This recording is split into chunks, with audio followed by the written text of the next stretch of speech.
всем ли дано быть успешным предпринимателем? Я вообще против такой терминологии. И вообще против того, что когда люди думают, что все могут стать успешными. Ну, так не бывает. Так не бывает. Всем дано талант. Всем дано талант. В своем сфере быть успешным. Но всем стать бизнесменом не надо. Почему? Зачем надо столько бизнесменов? Да всем не надо бизнесменом стать. Надо заниматься в том сфере то, что ты любишь, но научиться заниматься инвестированием, чтобы деньги работали на тебя. Чтобы не нуждаться. Чтобы не нуждаться. Вот что. Чтобы деньги работали на тебя. Потому что мы понимаем, что с возрастами все равно нам тяжелее становится. Это мы понимаем, что с возрастами все равно постоянно трудовой доход, ограниченный доход. Надо научиться иметь пассивный доход. Поэтому надо заниматься то, что ты любишь, как ты будешь максимально полезным, немножко стартовый капитал собрал. Если это твоя сфера, именно в этом сфере открывай бизнес. А если это не твое, лучше тогда займись инвестированием. Я пришел к пониманию, что люди, которые открывают бизнес, они специалисты. Часть из них специалисты. А почему они банкротятся? Потому что у них нет бизнес-мышления.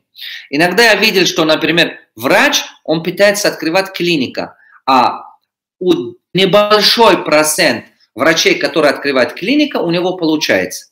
А у большинства не получается. Почему? Потому что он по-прежнему специалист. Он в голове специалист.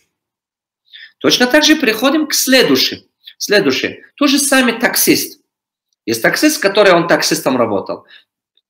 Среди них обязательно появится тот, который открывает автопарк. У него получается. И у него нормально получается. Вот у кого-то. Но у большинства не получится. Почему? Потому что он в голове все равно он водитель. Кто-то мы начинаем видеть, что кто-то там работал, например, в строительной бригаде, команде, работал как мастер, кладчик там, кирпичи кладил, или там маляр, или там штукатурщик, или кто-то и так далее, и так далее. Но через несколько времени, возможно, он захочет открывать свою строительную компанию. У кого-то из них получится, у кого-то не очень. У кого-то он хороший, может быть, кладчик или хороший там, не знаю, он хорошо умеет монтаж делать, не знаю, какой-то там натяжной потолок или что-то. Но когда пойдет в бизнес, строительную компанию, он банкротится. У большинства не получится. Почему? Потому что у него бизнес-мышления не хватает. Это разные вещи, абсолютно разные вещи. Быть специалистом, либо быть бизнесменом, это два абсолютно разные вещи. Поэтому всем не надо быть бизнесменом. Это не надо. Всем нет необходимости быть бизнесменом. В своем сфере надо быть успешным. Абсолютно в своем сфере. В своем сфере надо стать профессионалом, в своем сфере надо быть успешным, а потом просто займись инвестированием. И тогда, именно тогда ты можешь добиваться больших результатов, больших успехов. Вот в таком духе. Все люди не могут быть бизнесменом. Почему? Вот, например, я недавно прочитал страничку одного своего друга, Игоря Мана, что он там написал, что это Росстате, статистики, те люди, которые первый год открывают бизнес, 92% банкротятся.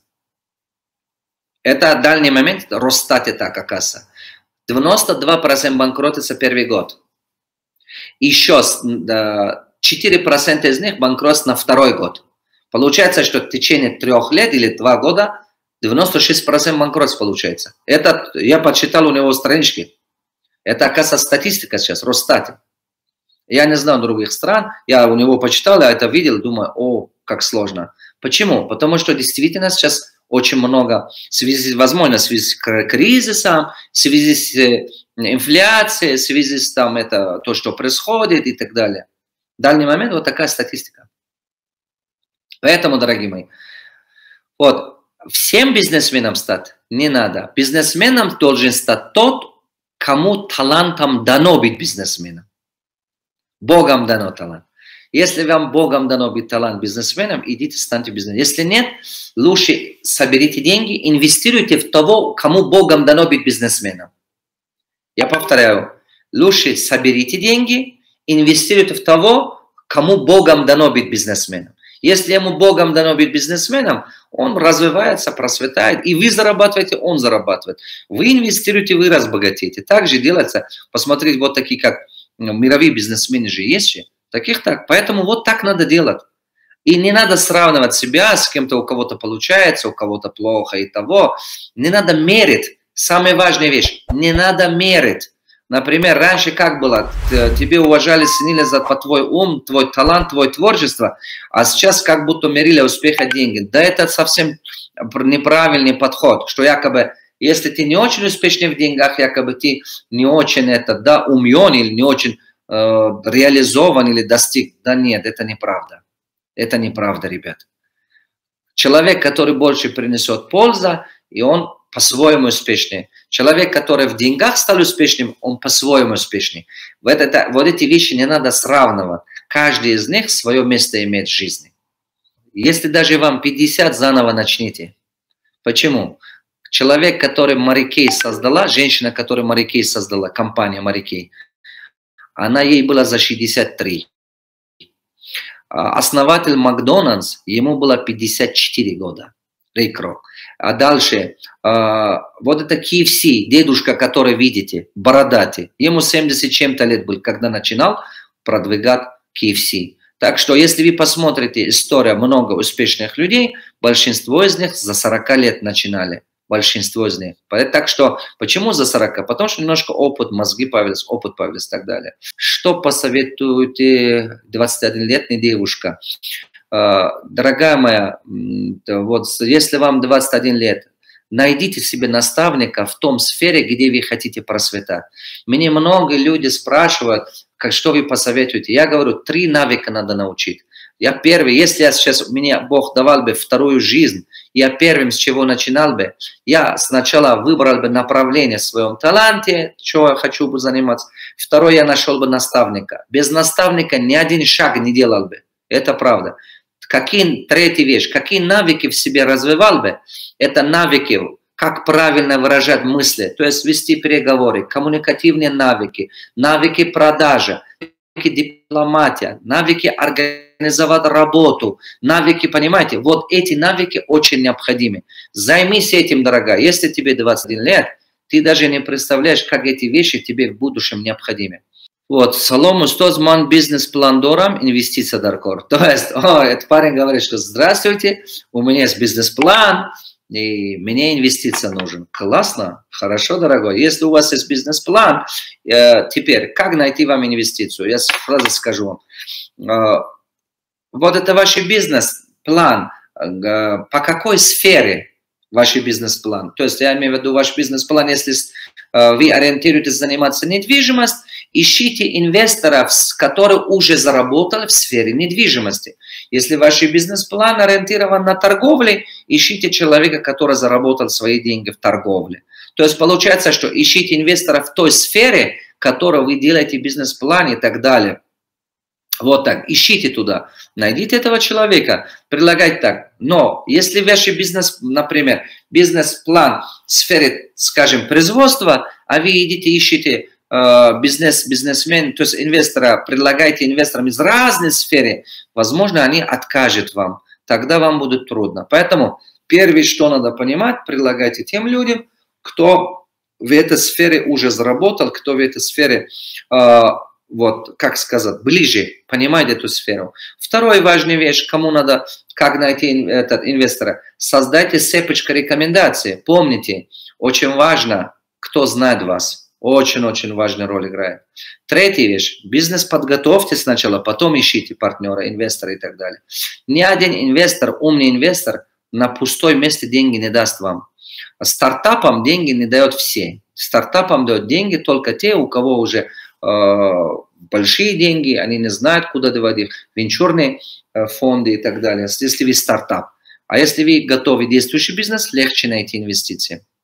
Я рекомендую всегда небольшими деньгами начинать бизнес самому, когда тестируете все, потом ищите инвестора и так далее. Подскажите основные моменты выживания в мире конкуренции. Ого, спасибо. Основные моменты, чтобы выживать в конкуренции, запомните, делайте анализ конкурентов. Первое, что вы должны делать, делайте анализ конкурентов по 5 показателям. 5 показателей конкурентов, делайте анализ. Самый первый, анализируйте его целевая аудитория. Вы должны четко понимать, что ваша целевая аудитория какая, их целевая аудитория какая. Вы должны очень хорошо понимать свою целевую аудиторию, своего клиента. Второе, анализируйте, пожалуйста, его ценовая политика. Его ценовая политика, как он ведет. Высокая цена, доступная цена, низкая цена, какая цена. Анализируйте ценовая политика. Третья вещь, анализируйте его, пожалуйста, именно маркетинговые ходы. Какие маркетинговые ходы использует ваш конкурент? Запомните, любые маркетинговые ходы, которые он использует, среди них обязательно будут успешнее, а успешно он будет повторять. Обычно люди повторяют свои успешные шаги. А вы будете заранее знать, что следующий праздник или следующий сезон, что будет делать ваш конкурент. Вы должны опережать его. Это очень важно, знать вам, какие маркетинговые ходы делает он. Вы должны написать компания Альфа, ваш конкурент, и пишите, вот такие маркетинговые ходы использовал Новый год, вот такие маркетинговые ходы использовал в марте, вот такие маркетинговые ходы использовал в сентябре. Вы уже будете знать каждого своего конкурента, что они приблизительно собираются. По крайней мере, они будут на 90% гарантия вам дам, что они повторяют то, что в прошлом году добились успеха. Четвертый показатель, который вы должны анализировать, анализируйте все его минусы. Минусы, какие его недоработки, какие его минусы. Вы должны смотреть взглядом, самым пессимистическим взглядом, партизанский маркетинг делать, анализировать все его минусы. Вот. Анализируйте все его минусы. Четко анализируйте, какие минусы у него есть. Почему? Это очень важно. Именно его минусы вы должны научиться сделать себе плюсами. Потому что вы посмотрите, анализируете. Например, скажем, что вы нашли 4 компании, которые работают на вашей целевой аудитории. Оттуда вы выбираете компанию Альфа, компания Б, компания В и начинаете, вот такие минусы нашли. А из этих минусов вы должны найти у каждого вашего конкурента 5 минусов. Распишите 5 минусов каждого вашего конкурента. Когда вы распишете 5 минусов каждого вашего конкурента, вы начинаете видеть, возможно, вы все делать не можете. Вы тоже не мистер Бин всемогущий, понимаете? Вы все делать тоже не можете. Все делать это много денег, много работы, много персонала и так далее. Но оттуда вы должны втаскивать по одной пункт, какие его минусы конкретно вы можете делать себе плюсами. Это что вы должны делать. Пятая вещь. Вы должны очень хорошо изучать конкурентов, что делает его сильными. Вы должны себе задавать вопрос, почему до сих пор он продает? Почему до сих пор он существует на рынке? Что ему помогает? Почему в данный момент он продает? Вы должны себе задавать этот вопрос каждый день. Это очень важный вопрос. Почему люди у него покупают? Что делает его сильными? Какие у него есть особенности, что он много продает? Вы должны найти точно так же хотя бы 5 плюсов, которые у него есть. 5 плюсов надо знать. Почему? Вы внимание обратите. 5 минусов мы изучали и выбрали, что из них мы можем сделать лучше. А потом 5 плюсов изучайте, что делает его успешным. А зачем? Чтобы не копировать его. Никогда не копируйте конкурентов. Никогда. Будете копировать конкурентов, будут смеяться над вами ваши клиенты. Они будут смотреть на вас и думать, да он его копирует. А вот объясните мне, пожалуйста, кто первый космонавт? Кто первый космонавт? Гагарин. Юрий Гагарин. Согласны? Весь мир знает об этом. А кто 5-й космонавт? Никто не помнит. Поэтому люди вспоминают, то есть люди запоминают хорошо первого. Вы должны стараться быть первым. Всегда помнят первого. Так что, никогда не надо кого-то копировать. Будете копировать кого-то, роста не будет. Запомните это, роста не будет. Будете копировать кого-то, роста не будет. Вот, дорогие мои, желаю вам успехов, до новой встречи, обнимаю вас. Я хочу вам сказать, вы мои учителя, я работаю ради вас, я служу Всевышнему, служу вам. Я не занимаюсь обучением, я занимаюсь служением. Вот. Понимаете, я занимаюсь служением. Я просто стараюсь, что вот минуты, которые с вами общаюсь, быть полезными. Это мой основной принцип жизни. Быть максимально полезным. А кто-то из вас берет, кто-то из вас не берет. Это ваш выбор. Желаю вам успехов. До новой встречи.